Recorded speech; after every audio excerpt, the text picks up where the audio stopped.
Salut à tous les gars. Tout d'abord, je vais commencer par un petit retour sur le match Saint-Étienne-OM. Voilà, je vais vous faire un léger débrief de 30 secondes. Je pensais pas y revenir dessus, mais je me suis re-regardé mon débrief et c'est pas ça. C'est pas ça. J'ai regardé le match encore une fois et j'ai pas été assez sévère. Donc là, les notes, vous pouvez les bazarder ce que j'ai mis. Et vous pouvez mettre Tovin, je sais pas combien j'ai mis, mais vous pouvez lui mettre 1 ou 2. Et puis le reste, c'est tous du même tonneau. Sauf peut-être Mandanda, qui a été, pour moi, je lui mets 6 ou 7. Et Luis Enrique 5. 5 parce que première mi-temps il est inexistant. Et deuxième mi-temps, ça va, ça a été le meilleur avec Mandanda. Voilà, donc c'était le tout petit résumé. Et même je peux rajouter sur Tovin, pourquoi je mets aussi bas, c'est parce que qu'est-ce qui vient nous faire le tirage de maillot Est-ce qu'il a réfléchi un peu à la dernière journée elle allait être suspendue pour partir au Mexique plus tôt? Moi je pense que l'OM, allez hop, je mettrai allez, en vacances avant et dégage le Mexique. Voilà, comme ça on n'en parle plus. Voilà, maintenant on va parler de Mercato, Topo Mercato. Donc je vais vous faire un petit topo. Alors, Topo Mercato, on va partir avec Vidal. Vidal, où ça en est? Où ça en est, pour ceux qui n'ont pas suivi, je vais faire un petit résumé. Vidal, il souhaiterait avec le club de l'Inter, d'après les infos que j'ai recueillies sur le site FC Inter News, le club et le joueur donc souhaiteraient résilier le contrat. Résilier le contrat pour permettre au joueur donc, de choisir un peu sa destination rêvée par rapport à son salaire élevé. Son salaire élevé qui est de 6,5 millions net par an.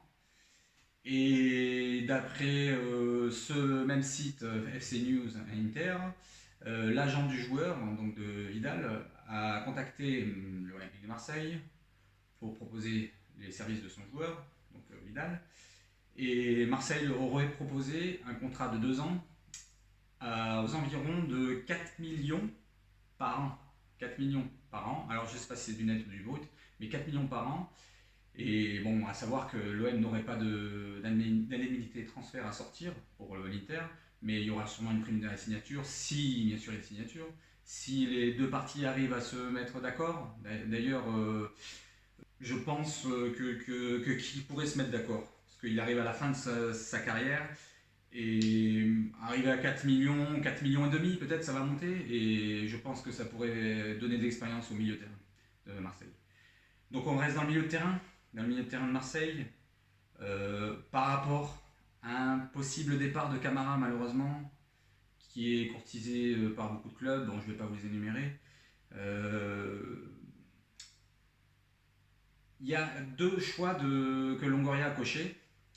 Il y a un choix que je préférerais, donc c'est Bissouma, l'ancien de Lille, qui est parti en Angleterre en première ligue à Brighton en 2018 pour la somme de 17 millions. Il fait des bonnes saisons, pas exceptionnelles, mais c'est un très bon joueur. Il a beaucoup d'impact, il casse les lignes, c'est un joueur intéressant pour l'OM. Il n'est pas très vieux, il a 24 ans, et il a un salaire qui n'est pas très élevé, 125 000 par mois, c'est pas énormément comparé au salaire de Première Ligue ou même de Marseille actuellement. Mais le problème dans ce dossier-là, c'est la concurrence. La concurrence est assez élevée, c'est le City qui est dessus, Liverpool et Arsenal. Donc à voir si Camara part, ou peut-être s'il part pas, pourquoi se positionner dessus. Moi je le valide, c'est un très bon joueur pour moi. Et le deuxième choix, ça serait Gendouzi. Gendouzi, moi je l'aime pas trop, je l'aime pas trop, malgré qu'il ait quelques qualités. J'aime pas trop sa mentalité, égo surdimensionné. D'ailleurs, c'est ce qui a posé souci d'entrée, quand est arrivé Arteta en entraîneur d'Arsenal, tout de suite il a eu un problème avec lui. Égo surdimensionné, il a envoyé en prêt au Hertha Berlin. 22 ans, il évolue donc au Hertha Berlin actuellement, il est prêté par Arsenal et il touche donc environ 240 000 euros par mois et son contrat court jusqu'en juin 2022. Sa valeur est estimée à 20 millions. Moi, je préférais quand même Bissouma dans cette affaire-là. Bissouma, plus de qualité, peut-être un mental plus adéquat avec Marseille. Donc pour le remplacement de Camara, voilà, donc nous avons ces deux choix et Vidal en expérience pour le milieu. Ensuite, petite page nostalgie pour notre ami japonais, notre petit samouraï Sakai, qui a annoncé au club et à ses coéquipiers qu'il souhaiterait partir. Il leur a dit que ça y est, il est à bout, il a donné tout ce qu'il pouvait pendant les 5 années qu'ils ont précédé. Moi, j'en garde un très bon souvenir. C'est un joueur que j'aime bien. Il n'a jamais posé souci. Bon, il a des lacunes, hein, mais au moins il donnait son maximum. Donc si tous les joueurs avaient cette mentalité-là, je pense qu'on ne serait pas à ce niveau-là avec l'OM. Et donc le média japonais Nikkan Sport a annoncé que le club d'Urawa Red Diamonds devrait le récupérer pour la somme d'1,5 million, 1,5 million d'euros. Donc maintenant on peut lui souhaiter une bonne continuation, un bon courage et bonne chance pour ta suite. Hiroki, on te souhaite bonne chance et comme on dit, sayonara et gambaru. J'ai répété tout à l'heure. Et ensuite, je vais vous parler du plus gros sujet. Mais avant ça, Benedetto toujours en échange peut-être. Sampaoli sur le dernier match n'est pas content de son attitude lors de sa rentrée, nonchalant comme d'habitude, et il n'en voudrait plus. Et là, l'échange pourrait se faire rapidement avec Villa, donc du côté de Boca. Boca cherche un attaquant. Et ils avaient donc Benedetto avant, ils l'aiment bien, et pourquoi pas faire un échange avec Villa et de l'argent en plus, bien sûr. Donc maintenant, je vais passer au dossier vente. Dossier vente, je vous ai concocté quelques petites infos que j'ai pu pêcher ici ou là. Donc, concernant la DNCG qui se passe demain, qui va se passer demain donc, le 11 mai. Et moi, je pense que les repreneurs seront présents pour énoncer leurs projets, ce qu'ils comptent investir dans le club déjà, dans la Ligue 1. On ne sait pas pourquoi ce qu'ils vont investir, mais il y aura quelque chose comme ça. Et donc on en saura plus dans les jours qui suivent ou dans les heures qui suivent, selon les fuites. Voilà, donc on va être aux aguets pour avoir les infos et je vous les donnerai dès que je les aurai.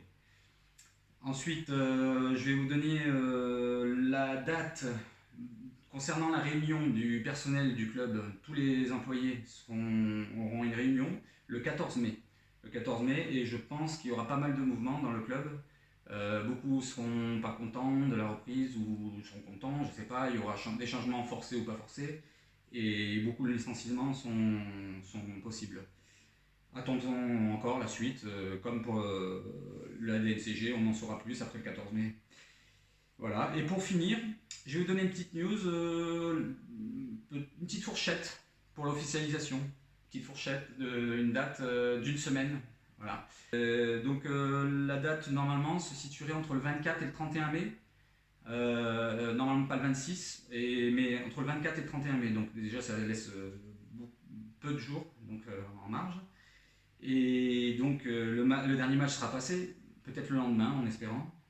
Et je peux vous donner le lieu normalement où l'annonce sera faite. Donc ça sera normalement dans un magnifique lieu qui est le Palais du Faro. Donc Palais du Faro qui est magnifique, où il se passe beaucoup de choses, les mariages et tout, ainsi de suite. Donc ce lieu était idyllique pour une annonce aussi belle et avec un projet aussi beau qui s'annonce pour les jours heureux qui arrivent à Marseille. En espérant que ma bouteille de champagne que j'ai achetée tout à l'heure soit pas achetée pour rien. Voilà, je l'ai mise au frais et je la partagerai avec vous le jour de l'officialisation. Je vous souhaite une bonne journée et une bonne soirée selon à quelle heure vous le regardez. A bientôt!